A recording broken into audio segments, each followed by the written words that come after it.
go first, Kristen, please.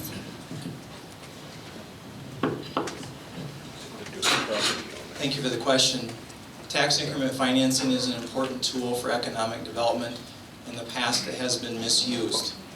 And I was part of the leadership of the reform effort to fix that process. It's not perfect, but it's working better than it has been in the past. Tax increment financing, in the past we were paying out 9% interest rates is what you were paying out when New York plus prime was several points less than that. And we've addressed that.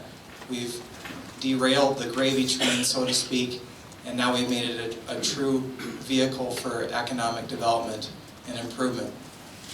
I think it's a real concern. You look at the recent South Robbinsdale TIF. I and other council members led the effort to scale it back because the current administration added nearly $4 million in unnecessary costs to the TIF. And I think that we still have a ways to go for true tax increment financing reform.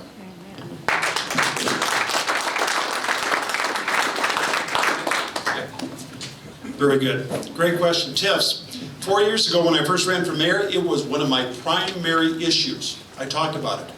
As a matter of fact, I'm reading the article from the Rapid City Journal, basically said that city TIF should be approved. Mayor Hinks has used the TIF process as a campaign issue, and by appointing the TIF committee last fall, he followed through on his campaign promise, and the committee presented the revised TIF policy last week. Hinks seemed to get what he wanted. Let me tell you what we did. We brought transparency into the TIF process. We also brought continuity. In other words, what we talked about was what should be eligible, what should not be eligible within the TIF project. The other thing, keep in mind, since we actually adopted the reforms, how many TIFs have been approved? 1. What that tells us is the fact that we've done a very good job as far as tightening down the requirements in using the TIFs. I will tell you, I'm going to correct Alderman Quaker. The mayor has no ability to add or subtract anything from a TIF. That is the applicant's request. Mayor can't do that. Now, the other thing that we need to keep in mind about TIFs, I agree, it is one of the best economic tools that we have, as long as it's used properly. They were being abused, there's no question about that. But, first thing I did when I became mayor, I appointed a mayor's task force. Alderman Quaker served on it, I very much appreciate that. They came back with recommendations, and we approved it. We streamlined, we made it transparent, and quite honestly, what we did was we completely reformed how we use TIFs. Are they appropriate in every application? The answer is no, they are absolutely not. In certain applications, absolutely, they can be one of the best tools for economic development we have.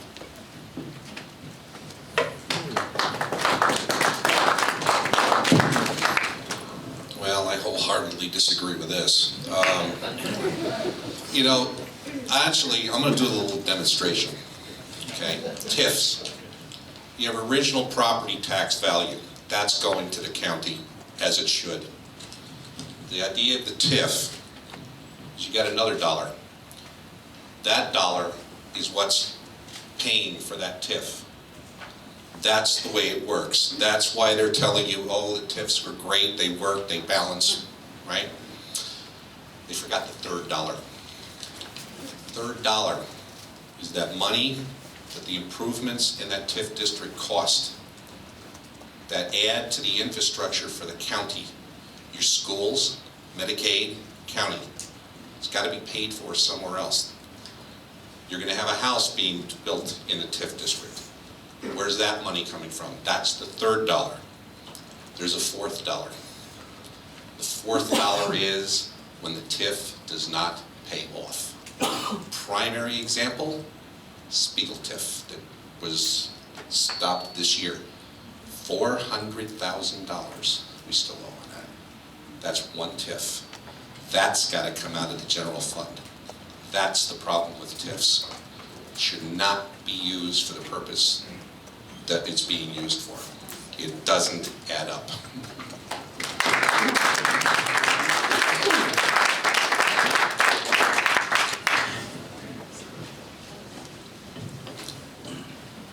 Excuse me, and I'll disagree on some of these points and probably agree with some of the points. And the point of the TIF is it originally was made to infill within the city and blighted areas within the city. As people probably know, they talk about blight in the city. There's a state statute that clearly outlines the criteria of blight.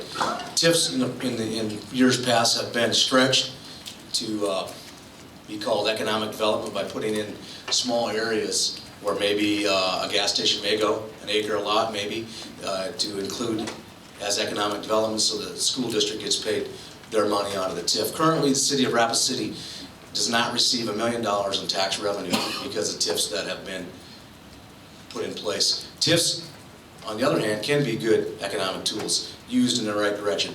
And I would wholeheartedly disagree with the fact that the mayor doesn't have ability to draw guidelines or talk about the size of a TIF or whatever. The last South Robbinsdale TIF is a valuable one to understand. I was in on that from the very beginning, and I wanted to know how that was all going to come together. And it was very clear to me that the administration was not going to meet with me to find out the details of this TIF. So when they say the mayor doesn't have the ability to draw the boundaries, they don't technically. Technically, that is the applicant. But when you have full disclosure and you told the whole truth, the truth shall be known that the mayor does. The mayor runs the city.